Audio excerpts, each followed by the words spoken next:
Crypto news Hindi के सभी दर्शकों का हमारे यूट्यूब चैनल के ऊपर स्वागत है। आज इस वीडियो में आप जान पाएंगे एक सरल भाषा के अंदर कि बिटकॉइन है क्या, बिटकॉइन कैसे काम करता है, क्या है ब्लॉकचेन, क्या है ब्लॉकचेन माइनर और ऐसी तरीके की तमाम जानकारी जो बिटकॉइन के बारे में आप जानना चाहते हैं। तो आइए इस वीडियो को शुरू करते हैं और जानते हैं कि बिटकॉइन क्या है। ऐसा माना जाता है कि सन 2008 में आज ही के दिन यानी कि 31 अक्टूबर 2008 को सातोशी नाकामोटो और उनके ग्रुप ने बिटकॉइन के वाइट पेपर को बाजार के अंदर रिलीज किया। सातोशी नाकामोटो एक इंडिविजुअल पर्सन भी हो सकते हैं और बहुत सारे लोगों का ग्रुप भी हो सकते हैं। इसके बारे में पुख्ता तौर के ऊपर बाजार में जानकारी नहीं है। इस ग्रुप ने एक ब्लॉकचेन का निर्माण किया। क्या है ब्लॉकचेन, ये आप इस वीडियो में आगे जान पाएंगे। लेकिन उससे पहले जानते ये हैं कि जो सातोशी नाकामोटो एंड ग्रुप है, ये ऐसा करना क्यों चाहता था, ये बिटकॉइन बनाना क्यों चाहता था। तभी आपको समझ आएगा कि बिटकॉइन को बनाया क्यों गया। दरअसल बिटकॉइन को बनाने वाले का ये मानना था कि जब भी हम अपना पैसा किसी दूसरे व्यक्ति को भेजते हैं तो दूसरे व्यक्ति तक इस पैसे को भेजने के लिए हमें किसी मिडल पर्सन की ज़रूरत पड़ती है, किसी आर्थिक संस्था की ज़रूरत पड़ती है जो एक व्यक्ति से दूसरे व्यक्ति के पास पैसा भेजता है। और इसके लिए ज़रूरत पड़ती है बैंक की। बैंक हमारी सारी जानकारी, हमारी सारी निजी जानकारी अपने पास रखता है। बैंक को ये पता होता है कि हमारे पास कितना पैसा है, हम किसी व्यक्ति को कितना ज़्यादा पैसा भेज रहे हैं, किस व्यक्ति से कितना पैसा हमारे पास आ रहा है। और इससे हमारी निजी जानकारी जो है वो कहीं न कहीं तीसरे व्यक्ति के पास होती है। दूसरा उनका मानना ये था कि ये जो बैंक हैं, ये हम जब पैसा किसी को भेजते हैं तो इनके पास ये ताकत होती है कि वो उस पैसे को वापस मंगवा सकते हैं। एक व्यक्ति से दूसरे व्यक्ति के पास सही तरीके से पैसा पहुंचे, इसके लिए बैंक्स के ऊपर बहुत ज़्यादा ये दबाव रहता है कि वो ज़्यादा से ज़्यादा जानकारी अपने व्यक्तियों की, अपने अकाउंट होल्डर की ज़्यादा से ज़्यादा जानकारियां रखें। सातोशी नाकामोटो का मानना ये था कि ये जो मिडल पर्सन बीच में हैं, इन्हीं की वजह से जो लेन देन है वो बहुत ज़्यादा महंगा हो जाता है। सातोशी नाकामोटो एंड ग्रुप का कहना ये था कि एक ऐसा प्रोग्राम होना चाहिए जिसके अंदर मिडल पर्सन की ज़रूरत ही ना हो, यानी कि एक व्यक्ति से दूसरे व्यक्ति तक पैसा बड़ी आराम से पहुंच जाए और इसके लिए तीसरे व्यक्ति की ज़रूरत ना हो। इसके लिए उन्होंने बिटकॉइन का निर्माण किया। बिटकॉइन को वर्चुअल करेंसी, डिजिटल मनी या इलेक्ट्रॉनिक मनी भी कहते हैं, क्योंकि ये एक आभासी मुद्रा है, यानी कि ना तो आप इसको देख सकते हैं और ना ही आप इसको छू सकते हैं। और क्योंकि आप इसको देख नहीं सकते और छू नहीं सकते, इसीलिए इनको रखने के लिए आपको डिजिटल वॉलेट की ज़रूरत पड़ती है। यानी कि एक ऐसे पर्स, एक ऐसे वॉलेट की ज़रूरत पड़ती है जो डिजिटली आपके कंप्यूटर या फ़ोन के अंदर होता है। आप इसको एक्सचेंज के ऊपर भी रख सकते हैं और साथ ही इसके हार्डवेयर वॉलेट जैसे पेन ड्राइव हैं, इस तरीके के हार्डवेयर वॉलेट भी आते हैं जहां पे आप बिटकॉइन को रख सकते हैं। बिटकॉइन कैसे बनता है, क्या है ब्लॉकचेन, क्या होता है ब्लॉक और कैसे होती है इसकी माइनिंग, ये शब्द अक्सर आप बिटकॉइन के बारे में, जब बिटकॉइन के बारे में सुनते हैं तो आपने सुना होगा। तो आगे क्लियर करते हैं कि बिटकॉइन की ब्लॉकचेन क्या होती है, ब्लॉक क्या होता है और माइनिंग कैसे की जाती है। उससे पहले आपको बता दें कि बिटकॉइन बनाने का बेसिकली मकसद पीयर टू पीयर टेक्नोलॉजी था, यानी कि एक व्यक्ति से दूसरे व्यक्ति के पास पैसा पहुंचे बिना किसी मिडल पर्सन के। एक ब्लॉक क्या होता है? जब भी एक व्यक्ति किसी दूसरे व्यक्ति को बिटकॉइन की ऑनरशिप ट्रांसफर करता है, यहाँ पे आपको ख्याल ये रखना है कि आपने सुना होगा कि किसी व्यक्ति ने दूसरे व्यक्ति को बिटकॉइन ट्रांसफर कर दिया। दरअसल कोई भी व्यक्ति किसी भी व्यक्ति को बिटकॉइन ट्रांसफर नहीं करता, बल्कि वो उसका मालिकाना हक जो है एक ब्लॉकचेन के अंदर, अभी आप समझेंगे कि ब्लॉक क्या है और उसके बाद आप समझेंगे कि ब्लॉकचेन क्या होती है। तो इस ब्लॉक के अंदर ऑनरशिप जो बिटकॉइन की है वो बदल के दूसरे वाले व्यक्ति के पास चली जाती है, क्योंकि बिटकॉइन ब्लॉकचेन के अंदर ही रहता है, इसको कहीं पे भेजा नहीं जा सकता। लेकिन जैसे ही इसकी ऑनरशिप बदलती है, वैसे ही आपके वॉलेट में आपको आपका बिटकॉइन दिखने लगता है। इसको और आसान भाषा में समझने के लिए आप एक ज़मीन का एग्जाम्पल ले सकते हैं।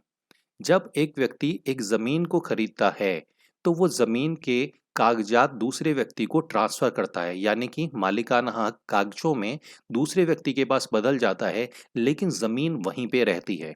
वैसे ही बिटकॉइन ब्लॉकचेन में ही रहता है, लेकिन उसका जो एड्रेस है, वो एड्रेस बदल जाता है, उसका मालिकाना हक बदल जाता है और यही सारी जानकारी जो है, वो रहती है ब्लॉक के अंदर।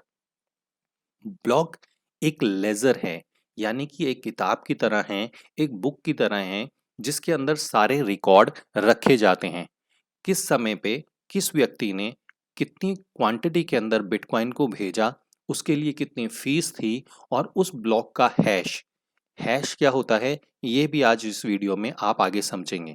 ये सारे के सारे रिकॉर्ड इस एक ब्लॉक के अंदर रहते हैं और जब ये सारे रिकॉर्ड एक ब्लॉक के अंदर आ जाते हैं, तो ब्लॉक माइनर ये बिटकॉइन नेटवर्क का सबसे मुख्य भाग होते हैं, क्योंकि किसी भी ब्लॉक माइनर के बिना एक व्यक्ति से दूसरे व्यक्ति की जो बिटकॉइन की ओनरशिप है, वो बदली नहीं जा सकती।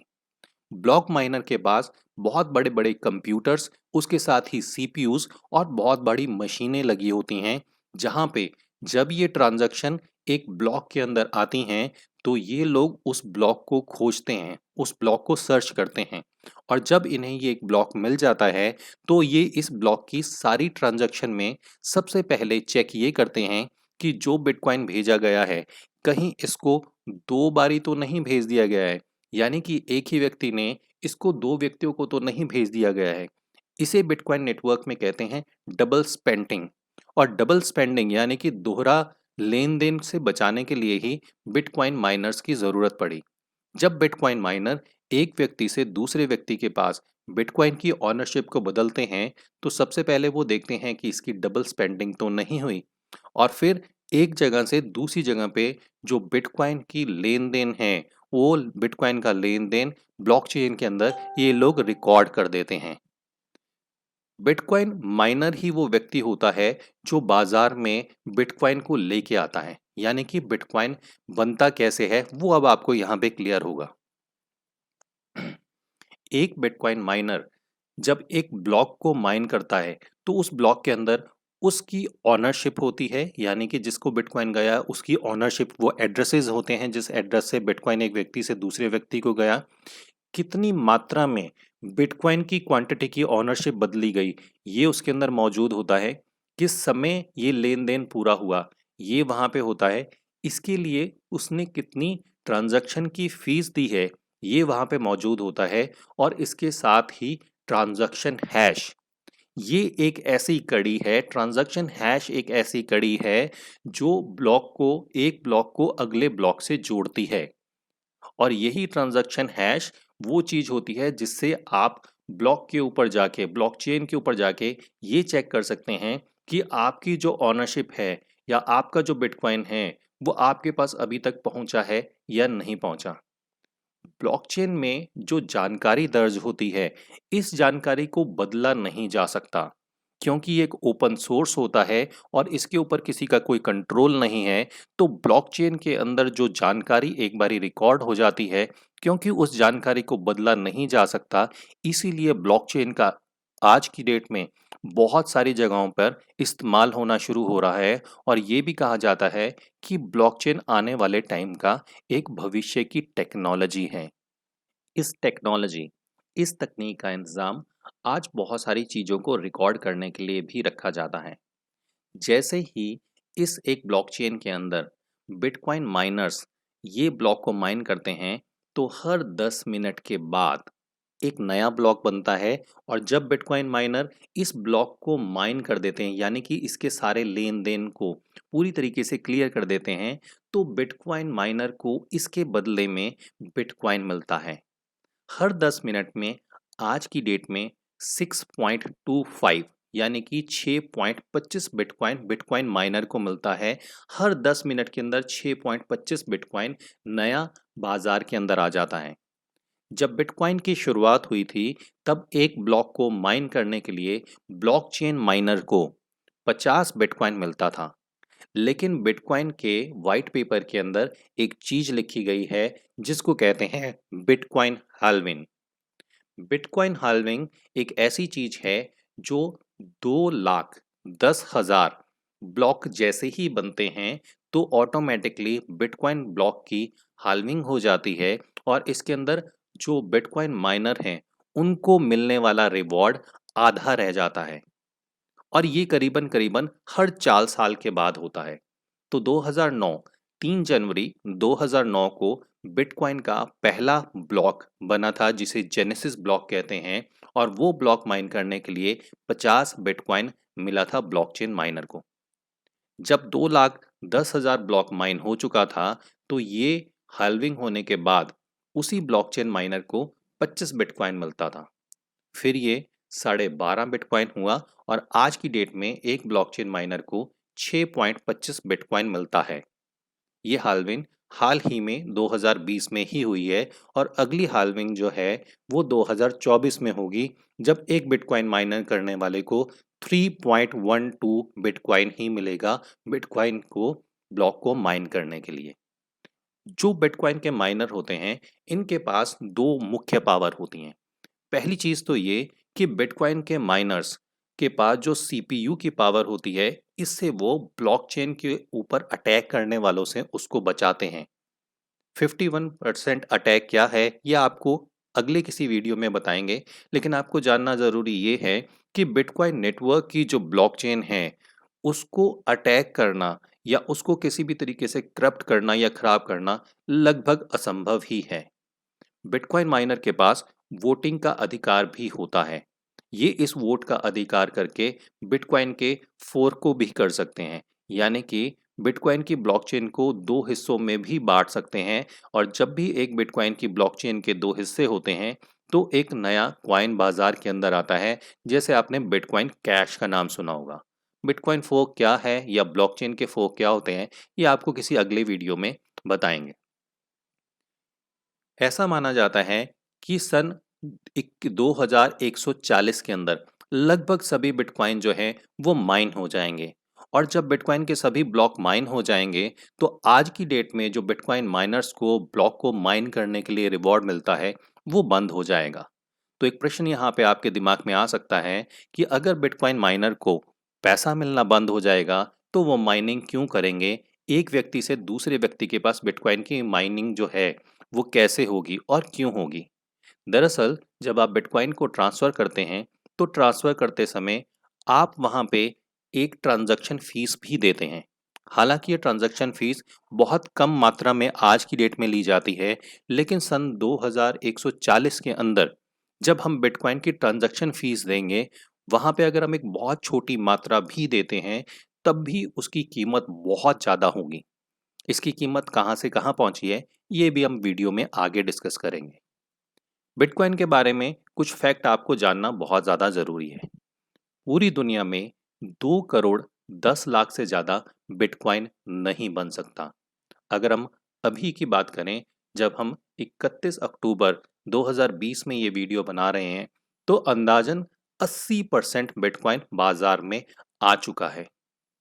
बिटकॉइन को हैक करना लगभग असंभव ही है, क्योंकि अगर बिटकॉइन की ब्लॉकचेन को आपने हैक करना है तो इसके लिए आज की डेट में जो बिटकॉइन के माइनर जितनी हैश पावर जनरेट कर रहे हैं, जितनी सीपीयू की पावर उनके पास है, उससे ज़्यादा पावर आपको जनरेट करनी पड़ेगी और इसके साथ ही आपको जितने भी पुराने ब्लॉक हैं उन सारे ब्लॉक्स को भी दोबारा माइन करना पड़ेगा, जो लगभग असंभव ही है। जैसा हमने आपको बताया कि आखिरी बिटकॉइन 2140 के अंदर आएगा। बिटकॉइन को 1 करोड़ हिस्सों में बांटा जा सकता है।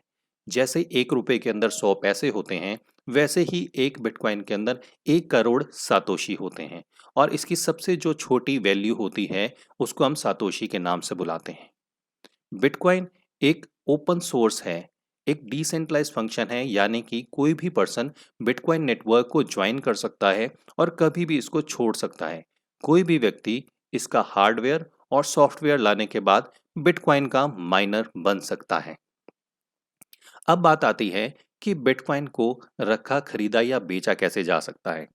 अगर आपको बिटकॉइन को रखना है तो इसके लिए आपको एक डिजिटल वॉलेट की ज़रूरत पड़ेगी।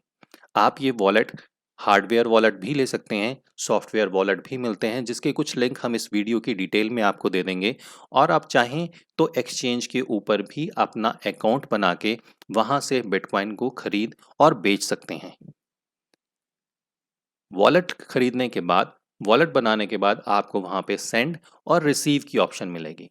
अगर आप किसी दोस्त से बिटकॉइन को मंगाना चाहते हैं तो आप उसको अपना रिसीविंग एड्रेस देंगे। ये रिसीविंग एड्रेस 30 से लेके 36 शब्दों का होता है और जब ये एड्रेस आप उस व्यक्ति को भेजेंगे तो वो अपने बिटकॉइन की ऑनरशिप आपके नाम पे ट्रांसफ़र कर देगा। तो अगर इस पूरे वीडियो का कंक्लूजन हम निकालें तो बिटकॉइन को बाजार में लाने के लिए बिटकॉइन माइनर जो हैं वो बहुत इंपॉर्टेंट रोल अदा करते हैं। यही बिटकॉइन माइनर होते हैं जो बिटकॉइन के एक ब्लॉक वो जगह होती है जहाँ पे बिटकॉइन का लेन देन रहता है। और जब ये ब्लॉक एक ब्लॉक के साथ दूसरा ब्लॉक जो है, जैसा हमने आपको बताया कि इसके अंदर एक हैश होता है, जब एक हैश से दूसरा हैश दूसरे ब्लॉक को जोड़ देता है और ये चेन बनती चली जाती है तो इसको कहते हैं ब्लॉकचेन। और जो माइनर हैं वो व्यक्ति होते हैं जो नया बिटकॉइन बाजार के अंदर लेके आते हैं। अभी जब आप और हम इस वीडियो को देख रहे हैं तो इस 20 मिनट के अंदर 6.25 यानी कि 12.50 बिटकॉइन बाजार में नया आ चुका है। ये है बिटकॉइन की टोटल कहानी। बिटकॉइन का जैसे हमने आपको बताया कि एक बिटकॉइन के अंदर करीबन 1 करोड़ 0.000001 बिट होते हैं। इसकी सबसे छोटी मात्रा को सातोशी कहा जाता है। जब यहाँ पे 10 हो जाते हैं तो ये 10 सातोशी हो जाते हैं। 100 सातोशी को 1 बिट कहा जाता है। 1 लाख सातोशी को 1 मिली बिट कहा जाता है और 1 लाख सातोशीस को बिट सेंट कहते हैं। जब 1 करोड़ सातोशीस मिल जाते हैं वो टोटल 1 बिटकॉइन मिलता है। तो ऐसा नहीं है कि आज आप बिटकॉइन अगर खरीदना चाहें, जहाँ पे बिटकॉइन की कीमत करीबन 13 साढ़े 13 हज़ार डॉलर है, अगर आपके पास साढ़े 13 हज़ार डॉलर यानी कि 10 लाख के करीब नहीं है, फिर भी आप बिटकॉइन की छोटी से छोटी वैल्यू को भी खरीद सकते हैं। यानी कि आप 100 रुपये, 500 रुपये, 10,000, 20,000, 1,000, 2,000 जितनी कम से कम क्वांटिटी के अंदर चाहें, उतना भी बिटकॉइन खरीद सकते हैं। लेकिन बात ये है कि आप बिटकॉइन क्यों खरीदेंगे?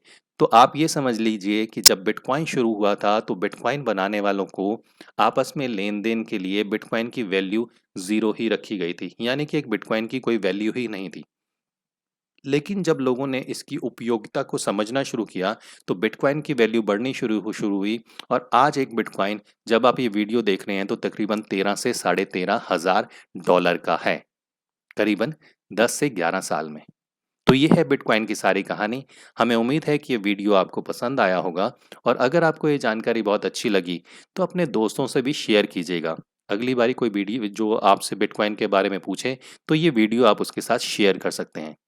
आपने अपना समय निकाला उसके लिए धन्यवाद और थैंक यू। लेकिन अगर आप चैनल के ऊपर नए हैं तो चैनल को सब्सक्राइब करना ना भूलें और साथ ही बेल आइकन के बटन को भी दबा दें ताकि आप तक हमारे द्वारा दी जा रही ऐसी जानकारी हमेशा पहुंचती रहे। क्रिप्टो न्यूज़ हिंदी के सभी दर्शकों को हमारी तरफ से नमस्कार।